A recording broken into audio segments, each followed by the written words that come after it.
नाशिक महानगरपालिका क्षेत्रातील भौगोलिकदृष्ट्या सर्वात मोठा प्रभाग म्हणून नाशिक महानगरपालिकेचा प्रभाग क्रमांक 6 ओळखला जातो। या प्रभागामध्ये भाजपकडून रोहिणी पिंगळे, चित्रा तांदळे, मनीष बागुल, वाळू काकड यांना उमेदवारी देण्यात आली आहे। या उमेदवारांपैकी एक असलेल्या रोहिणी पिंगळे यांना प्रयोगशील शेतकरी म्हणून अनेक पुरस्काराने सन्मानित करण्यात आले। तर भाजपने त्यांनाच उमेदवारी देत ग्रामीण भागातील मतदारांवर प्रभाव टाकण्याचा या निमित्ताने प्रयत्न केल्याची चर्चा आहे। महिलांवरती भर राहील की त्यांना ज्या महापालिकेने ज्या सुविधा दिल्या आहेत त्या त्यांच्यापर्यंत पोहोचवण्याचा, किंवा आपले बचत गट असतील, ज्या काही स्वयंरोजगार असतील ते मी पहिले त्यांच्यापर्यंत पोहोचवण्याचा प्रयत्न करेल।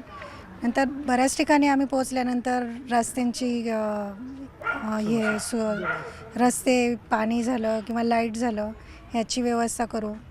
आणि महिलांचं असं म्हणणं आहे की नगरसेवक एकदा निवडून आल्यानंतर परत येत नाही, तर त्यासाठी आपण काय करू शकतो किंवा एखादा ॲप खोलू शकतो।